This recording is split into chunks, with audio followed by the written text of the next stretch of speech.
Ok, sửa dây này con ní, chân ngày nay em thôi tụi môi dẹp bị bòn miền, chân chỉ tôi tới bị dương tới cái dương từ tầm nàn bòn miền buông mong bòn miền cứ việc đa khăn tên, chân ta bòn miền na, để chi bòn miền sầm khăn hay dương ta dương mường mấy dương này là ta bòn miền đang ai rồi nhảy stock rồi có forex dương lá rồi có về tiền thì lại cho một cái ông chân, lại tụi bông kêu ngón cứ nhầm vô bòn miền sẽ cái để cái hạt economic data chẳng á, chẳng nói chạy chỉ buồn cho nó cái mối ở GDP, chân GDP nó vì sầm từ sẽ cái là dùng vào GDP คนนี้มี GDP ในเพลงนั่นมี GDP មួយអញ្ចឹង GDP ហ្នឹងគឺសម្រាប់ទៅលើសេដ្ឋកិច្ចរបស់ណាសេដ្ឋកិច្ចឬក៏ការនាំចេញចូលរបស់ផលិតផលណាអញ្ចឹងកាលណាបើ GDP ល្អស្មើនឹងសេដ្ឋកិច្ចរីកចម្រើនវាធ្វើឲ្យ stock ហើយនឹង currency វាកើនឡើងទៅលើហើយទី2គេហៅថា inflation អតិផរណាឬក៏យើងនិយាយខ្លីថា CPI ឬក៏ PPI នេះ C គេនេះអានេះក៏ PPI អញ្ចឹងវាអាចថា CPI ឬក៏ PPI ហ្នឹងអញ្ចឹងគេថាអតិផរណាអញ្ចឹងគឺគេដាក់ពណ៌ក្រហមនេះអញ្ចឹងកាលណាបើយើងកាលណា CPI inflation នឹងខ្ពស់ឬក៏អតិផរណាខ្ពស់អត្រាការប្រាក់វាអាចឡើងអញ្ចឹងវាធ្វើឲ្យ forex ធ្លាក់អផ្លាស់ទីខ្លាំងវាឡើងចុះខ្លាំងណាអូខេអញ្ចឹងមួយទៀតទៅក្នុង unemployment rate ឬក៏យើងនិយាយខ្លីថា non farm អញ្ចឹងទៅអាហ្នឹងវាសម្រាប់ទៅលើការងាររបស់ដូចគេនិយាយថាជាបញ្ហាការងាររបស់ប្រជាជនណាអញ្ចឹងដូចអានេះអញ្ចឹងគេដាក់ពណ៌ក្រហមមកដែរនេះunemployment claim អញ្ចឹងបើសិនជាហ្នឹងបណ្ណាការងារល្អ currency រឹងមាំមានការងារល្អប្រជាជនរកការងារបានច្រើនធ្វើការងារបានល្អអញ្ចឹងវា currency វាឡើងទៅតាមហ្នឹងហើយទី4គេថា retail sale ឬក៏ customer confidence អានេះវាសម្រាប់ទៅលើការជឿជាក់លើផលិតផលរបស់អ្នកប្រើប្រាស់អញ្ចឹងបើសិនជា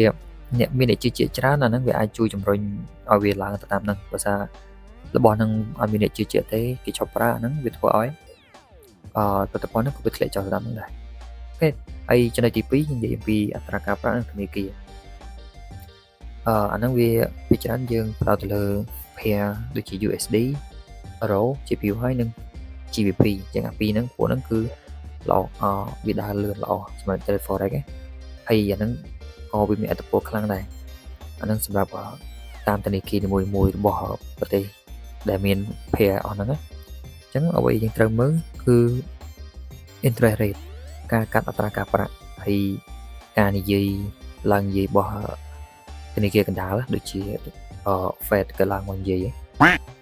តែឥឡូវក៏ដូចជាចិត្តចូលនេះបាត់ហើយអញ្ចឹងកាលណាgovernor គេឡើងមកនិយាយអានឹងវាធ្វើឲ្យប៉ះពាល់ខ្លាំងម៉ោងហ្នឹងគឺជាម៉ោងដែលដើរខ្លាំង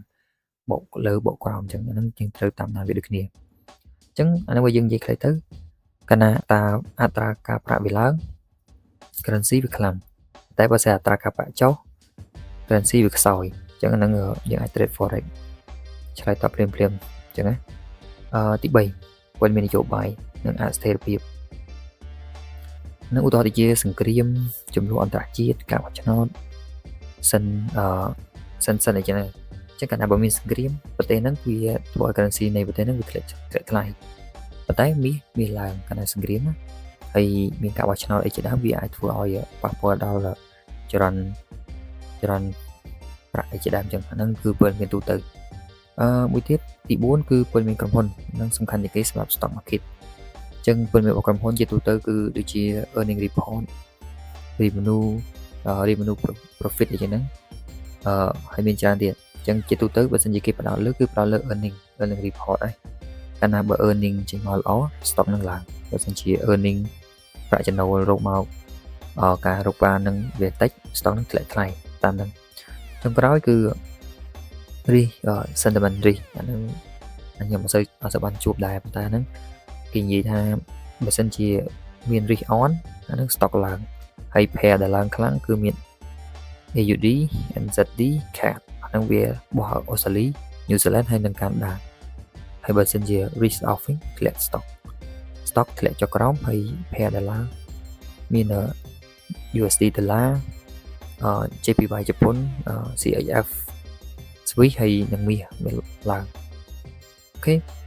ហើយអានេះយើងអាចមើលបានហើយបើសិនជានេះខាងនេះគឺមានច្រើនអញ្ចឹង យើងអាចសេរីទៅបើសិនជាព័ត៌មានណាសំខាន់យើងអាចចូលមកនិយាយមើលលើ factory forex factory យើងអាចចូលមួយព័ត៌មានហ្នឹងបានហើយយើងអាច sort filter វាចេញទៅយើងជ្រើសរើសយកតែពណ៌អូខេយើងដកពណ៌ហ្នឹងចេញហើយបកពណ៌សចេញទៅអាពណ៌សហ្នឹងវាអត់មានព័ត៌មានទេហើយយើងចង់បានប្រានហ្នឹងយើងអាចជ្រើសរើសទៅអាហ្នឹងគេបែងចែកទៀតដូចជាមិញខ្ញុំនិយាយចឹងមាន inflation employment អីចឹង bank អីទៅយើងអាចជ្រើសតាមហ្នឹង spec អីជាដើមចឹងដូចខ្ញុំនិយាយមិញចឹងកាលណាមានព័ត៌មាននិយាយរបស់អត់ដើមវាអាចនឹងប៉ះពាល់វាដើរខ្លាំងគ្នាហើយអតិពលណាក៏វាសំខាន់ដែរអញ្ចឹងយើងអាចដកចេញមកអញ្ចឹងយើង apply filter ទៅវាលោតមកតិចហើយអញ្ចឹងនេះព័ត៌មានសប្តាហ៍ក្រោយអញ្ចឹងសប្តាហ៍ក្រោយហ្នឹងគឺថ្ងៃទី12មករាបើវាព័ត៌មានចាប់ដើមពីថ្ងៃអង្គារទៅវាមាន USD មាន CPI ប្រចាំខែ CPI ប្រចាំឆ្នាំខុស CPI អញ្ចឹងតាមបងប្អូនគ្នាហើយថ្ងៃពុធ USD ទៀតដល់ PPI retail sale ការជឿជាក់របស់អ្នកប្រើប្រាស់ PPI retail sale ពីថ្ងៃពហគេពុតពហវាមានដែរ GDP មួយនិង unemployment claim អូខេមានច្រើនទៀតអញ្ចឹងអរគុណច្រើនអញ្ចឹងរៀបមើលព័ត៌មានខ្ញុំស្រាវជ្រាវមកបានប៉ុណ្ណឹងអញ្ចឹងមានអីឆ្ងល់យើងអាចសួរនៅខាងក្រោមបានហើយយើងអាចចុច link នៅខាងក្រោមđóដើម្បីចូលរួមក្រុមរបស់ខ្ញុំ free យើងអាចចូលរួមភាសាគ្នាដោយសេរីអរគុណច្រើនបាយបាយខ្ញុំជួបគ្នាវីដេអូក្រោយ